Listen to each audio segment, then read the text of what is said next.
It's week 6 in the NFL. I'm Matt Ufford here to take you through 5 of the best games that you'll see on Sunday and Monday. I'm joined as always by fact checker Alex and, oh, you're not Will. Yeah, I am. I'm Will. Hi, it's Will. You cleaned up and spent several $1,000s in tattoo removal. Will got fired because he was too pretty. Can't have that. I hope you're not watching this HR. Let's kick things off with Cincinnati at Buffalo. 2 teams with winning records. The Bengals are, of course, undefeated. 2 American cities that are bastions for health food. Cincinnati with delicious Skyline chili, and Buffalo famous for its mozzarella. Skyline chili fits all the parts of the Cincinnati food pyramid. It's got your carbs, it's got your protein, it's got your dairy, and it's got your sadness.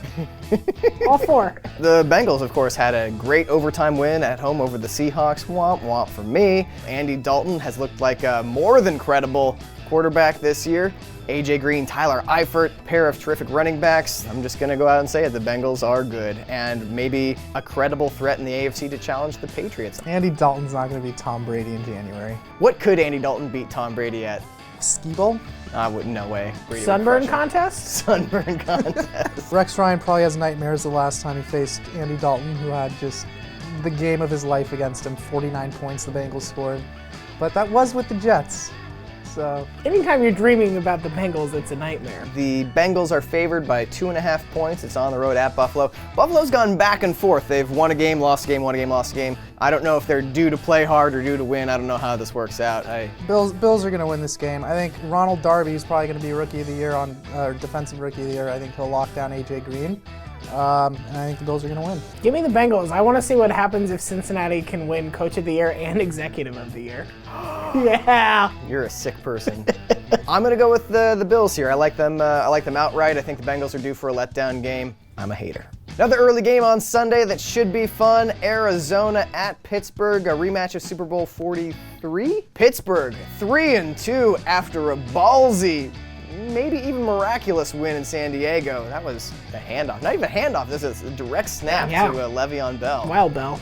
Wild Bell offense. Sure. Big Ben Roethlisberger was the one that called that play, which proves my theory that Todd Haley's useless. Or there's a Flowers for Algernon thing going on where they're feeding him something that's making him super smart. 6 weeks from now, it's going to go bad. Let's talk about the Cardinals. 4-1, but I would say look like one of the best 2 or 3 teams in the NFL through 5 weeks, kicking the pants off everybody except for the Rams. But that's just what the Rams do. Rams will take a and they'll upper deck you. Rams will show up to your party and they'll leave the upper decker. How good are the Cardinals on offense? What are they doing? 7th most points ever through 5 games. It's not too shabby. Not even top 5? They suck. Carson Palmer looking like USC Carson Palmer. Yeah. I was going to dig back into the early days of the Bengals. I don't know what's going on with the world. Next thing you know, Alex is going to have like beautiful long flowing hair. It's a low blow. That's cruel. The ref takes a point away. Dwight Freeney sighting. Dwight Freeney signed by the Cardinals for, I guess, because Bruce Arians was familiar with his work in Indianapolis. Yep. Alex Okafor will be out probably a few weeks with What a calf. was Dwight Freeney doing? Was he even on a team? He was just kind of he was floating out there. around, waiting for a call, just like Justin Smith. Justin Smith doesn't have a phone. Just low blows coming from every which direction. Steelers have a little bit of home field advantage, yes. Cardinals obviously have a talent and I would argue coaching advantage as well. I am not going to take Michael Vick to beat the streaking Cardinals. Cardinals are favored by 3 here.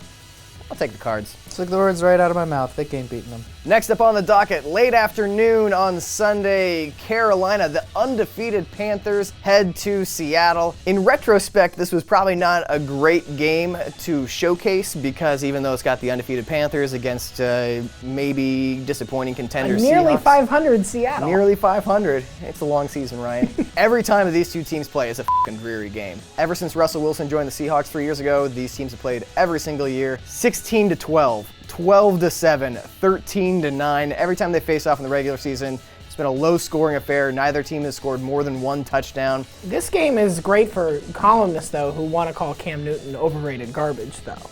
Yeah. Like, game of the week for you guys. Cam Newton has looked like an MVP candidate so far. However, the opponents that the Panthers have had have propped up that case a little bit. They've played some cupcakes. Some cupcakes. They're 4 for 4 on cupcakes. We've got Jags, Texans, Saints and Bucks. Don't eat a Tampa Bay cupcake. There's probably a needle in it.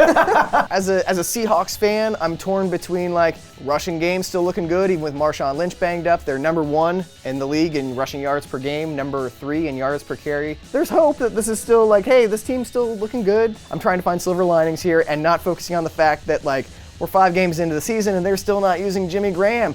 Oh, they're trying to figure out how to get Jimmy Graham into their offense. Yes, who can solve this f***ing mystery? Jimmy Graham is the iPad you got your dad for Father's Day, and he's just like, I just want to play bridge. Grandpa Pete, man. Seahawks are favored by 7.5 in this game. I'm going to hedge my bets, put some recency bias in there, and I'm going to say Panthers to cover. Luke Kuechly should be back. He'll slow down that ground game. Panthers. Screw you guys. Give me the Seahawks. Thank you, Ryan. You're welcome. Sunday Night Football. Whoo! I believe that this one was circled on the calendar before the season began. It is the Patriots at the Colts. This team's usually best friends have just recently, come to odds since the AFC Championship game. The best part about that is the Colts hung a banner that says AFC finalist. I've never heard of a banner other than winning division, conference, Super Bowl. Sad banners are a real thing, and we got to put a stop to them. Sad banners are worse than participation trophies because you just get that. Yeah. You don't have to pay extra money to get it. Yeah. The Colts, like multiple people in Indianapolis had to say, what do we want this banner to look like? Let's give somebody hundreds of dollars, if not thousands, to make this for us. Like, they might as well have just said AFC runner-up. AFC member. Andrew Luck is back. Hey! Why not roll with Matt Hasselbeck? He's been playing a lot better than Andrew Luck. Andrew Luck would absolutely cry if that happened. And rightly so. If you get benched for Matt Hasselbeck in anything, you should cry. How many teams do you think Matt Hasselbeck could start for? The Niners? Oh, I knew you were going to I think I'm gonna take the Pats on this one here. The Colts are garbage. I mean, if the Panthers have played nobody, the Colts have played nobody and barely won. Yeah. The AFC South, ladies and gentlemen. Monday Night Football, New York Giants at the Philadelphia Eagles for potentially first place in the NFC East. The Eagles, dare I say, are starting to click on offense, or is that just the effect of playing the Saints? Too soon to tell. Let's see him do it again, yeah. So who shows up? I don't know. What am I supposed to, some sort of commentator who's supposed to predict games? I am? Oh, No pressure. Philly gets off to such slow starts. But that's the nature of Chip Kelly going back to his Oregon days. That they always kind of started out like it's like water, like feeling for cracks in a dam, and then like they find that weakness and then just pour through that, or at least when it's going Dribble. well. When it's in the case of Sam Bradford, it's a slow leak. Can we get some rags? Let's get this stopped up. The Eagles are favored by 4 in this game. God, just once I want Vegas to have faith in the Giants so that I can be like, ooh, not the Giants. The Giants could be without their top 3 wide receivers. OBJ.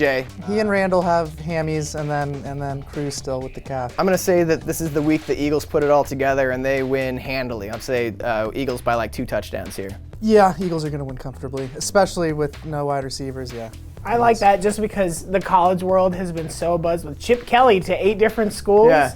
Like, I think the Eagles win this one just to shut up all the college idiots, of which I am one. So. Yeah. This might be the first time in Uffsides history that we agree on all 5 games. Do we? So- No, Ryan went the other way on the Seahawks. Well, Ryan doesn't count.